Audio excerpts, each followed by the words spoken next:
Russia's satellite brain went dark in 38 minutes. Not with bombs first, but with silence. You're about to see how Ukraine built a zero-visibility kill corridor and walked precision fire straight into Kuga's uplink dome. We'll break the 6 phases: ISR queuing, Boivil AD jamming, decoy swarms, Vilka M loitering munitions, then ground robots and infantry to finish the support grid. If you care about real combat power, watch how air defenses spent missiles on ghosts while the real strike punched through. The question: which phase actually broke the gate, and why Russia couldn't see it coming? Before we move on, I'd like to ask you a small favor. If you appreciate this content, please take a second to like this video and subscribe to the channel. Over 98% of you watch the videos without subscribing. It costs you nothing, but it makes a huge difference to us. So, did you click the subscribe button?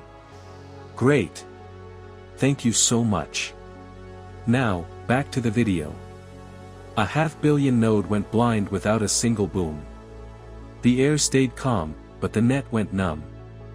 You turn quiet airwaves into a battering ram by making every ear doubt what it hears, then forcing every hand to move at the wrong time. Kuga sits like a locked switchboard, a hardened satellite uplink hub feeding long-range fires and data links along the Donetsk-Bryansk belt. Berms, blast walls, buried cable runs. Radar pickets on the rim, short-range guns near the choke points, SAMs pulled back under camouflage. Redundancy stacked on redundancy, so if you cut one path, 2 more take the load. Defenders train for flames first. A plume, a flash, a contrail. But then the hum shifts. The noise floor creeps up a few decibels, then a few more. Telemetry that used to tick smooth starts to skip. Cursor trails jitter. Updates arrive late, then out of order. No impact. No smoke. Just a slow swim through static.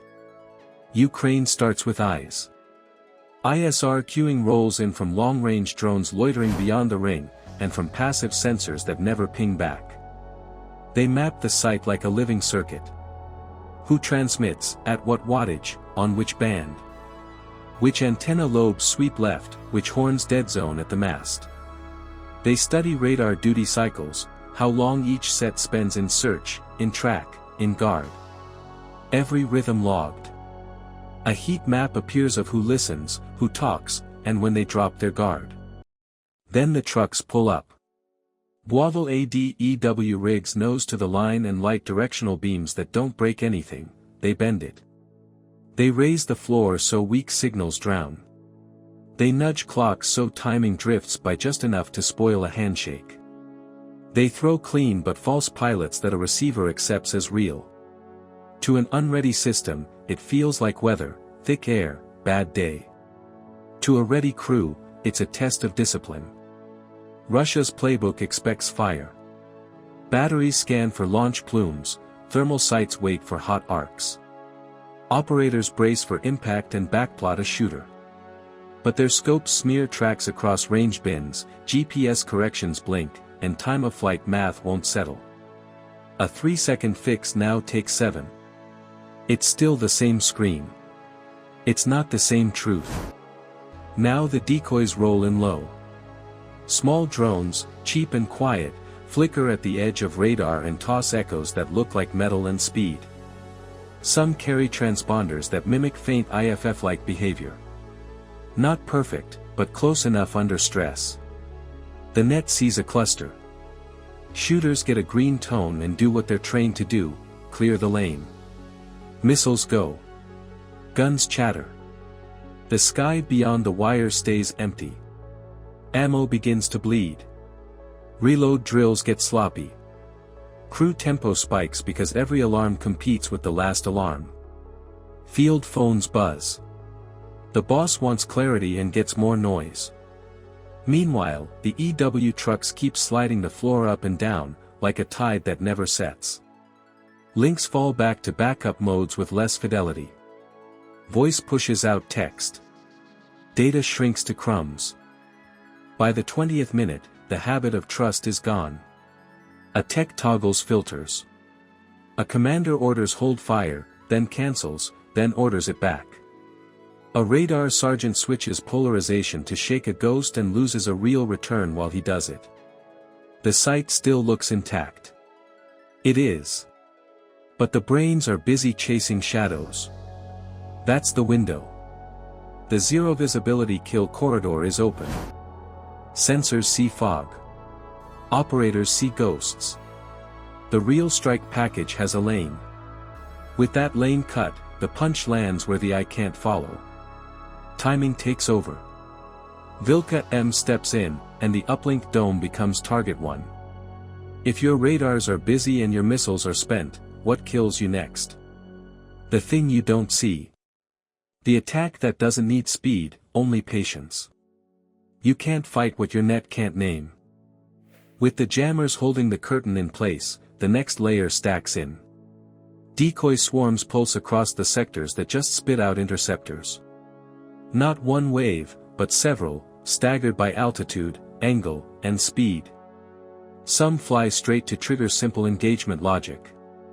Others drift with slight course changes that imitate a human hand. Each one is just expensive enough to make a gun captain hesitate, and just cheap enough to throw away. Meanwhile, the real vectors stay dark. They float in the troughs between scans. They park at the edge of side lobes where range gates smear. When a radar briefly recovers, the decoys bloom again and take the spotlight. The kill chain points at the wrong dance partner. Shooters spend. The magazine shrinks. Crew voices get sharp. Backup links fail back to legacy channels. The clock runs on slower ticks. Data rates fall. Packet loss spikes. A targeting picture that used to refresh smooth now updates in chunks, so a contact you think is here was there 2 seconds ago. Operators chase flickers. Command tries to reroute fires and comms through alternate nodes that weren't sized for this load. You can feel the friction through the headset, lag, repeats, stepped-on calls. Now the Vilka M loitering munitions take their turn. They aren't fast. They don't need to be. They use high-precision seekers that home on shape, heat, and signal bleed, and they take updates from live ISR so they can loiter outside the umbrella, wait for a dip, then dive. First task is the uplink dome. That's the throat. Second is the data bunker that feeds it. The strike lead watches the ISR pane and calls release when the noise trough opens. Missile sequencing comes like a clean drill. First hits go at the primary dish, the waveguide throat, and the power nodes that keep them alive. You don't need a big blast if you land right. Knock out the feed, and $1 million of hardware turns into a statue. Follow-on shots rake relay cabinets and cut fiber trunks where they enter the ground. Redundancy turns into dead weight when the paths don't meet. On the ground, small robots creep forward under the EW umbrella. Tracks or wheels. Low profile. They carry grenades, shaped charges, and thermobaric cups. One bot noses under a generator skid and drops a charge into the service bay. Another climbs a stair to a cooling stack and settles a device by the intake. Switchgear doors pop from overpressure. You don't need flames, you need downtime. Infantry moves in tight, short bounds. No hero runs. Cutter tools snap cokes. Bolt cutters bite through antenna guys. A sapper sprays a rack with thermite, then a second team smashes transceivers with a sledge because you never trust one method. Mortars, corrected by an overhead drone, lace the likely counterattack routes and stitch the gaps. Anyone who tries to form up runs into a pattern they can't cross clean. The clock keeps ticking. Past 30 minutes, telemetry stops making sense, then stops at all. Command handoffs fail because there's nothing left to hand off to. Field phones go quiet. The site doesn't talk. It can't. Kuga goes dark. Long-range fire missions stall without uplink. Operators bleed to degraded nets that can't carry the flow, so orders arrive late and leave too soon. A hub that fed a region now drags it. So here's the edge that matters, if one node falls this fast, any node can.